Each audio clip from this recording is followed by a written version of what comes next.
Ambre. Les recos culture pour le week-end. Ambre Chalumeau. Oui, ce soir, on parle... Francis Cabrel. Exactement. Ce soir, on parle d'un livre, d'un jeune artiste et d'une expo, le tout custom-made pour notre invité. Enfin, on essaye. Par exemple, Francis Cabrel, vous avez écrit une chanson qui s'appelle « Mon frère Elvis ». Moi, je vais vous parler d'un jeune homme qui n'est pas le frère d'Elvis, mais qui... Mais je la connais. Ah bon, d'accord. Tout à fait. Le jeune homme dont je vous parle n'est pas le frère d'Elvis, mais il aimerait beaucoup, beaucoup être son arrière-petit-fils. Vous allez voir. Il s'appelle Steven Sanchez, 20 ans, gueule d'ange, coupe gominée à la Elvis, look à la Elvis, univers à la Elvis. Il a décollé à coups de millions de vues sur TikTok jusqu'à sortir il y a 1 an ce tube très années 50 et très efficace.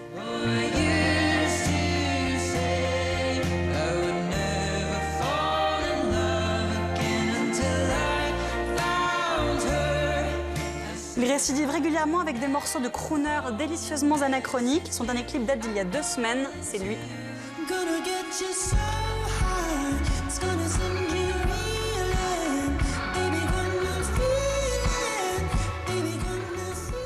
Alors c'est une espèce de réincarnation de Ricky Nelson en plus pop. Ricky Nelson, pas Elvis, soyons précis sur les termes. Il a été repéré par Elton John, qui l'a choisi pour faire les premières parties de sa tournée.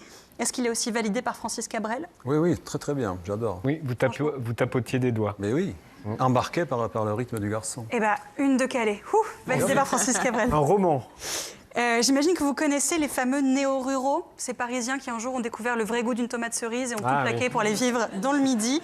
Ici, c'est un peu plus sérieux que ça, blague à part. Dans le roman « Femme portant un fusil » de Sophie Pointurier chez HarperCollins, il y a 4 femmes qui ne se connaissent pas entre elles, qui plaquent tout, déménagent dans un hameau paumé près de Toulouse, qu'elles vont retaper elles-mêmes pour en faire un lieu écolo, féministe, autosuffisant. En gros, elles veulent à la fois élever des moutons et créer un safe space pour les femmes, un refuge pour les femmes qui en ont besoin.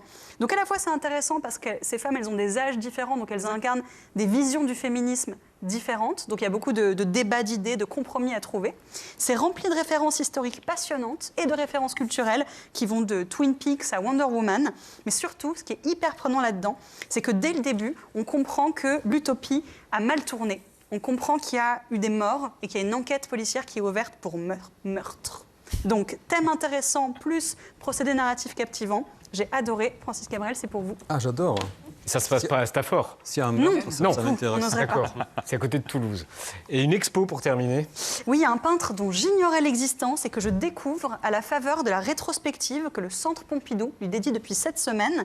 Il s'appelle Gilles Ayot, il est mort en 2005. Et en fait, dans les années 60, au moment où tout le monde a le regard tourné vers le pop art de Warhol, lui, il se met à peindre des animaux. C'était un éco-artiste avant l'heure qui a créé des années 60 jusqu'aux années 90 une véritable ménagerie.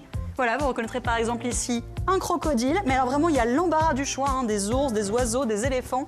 Si votre délire c'est les girafes, eh ben voilà des girafes.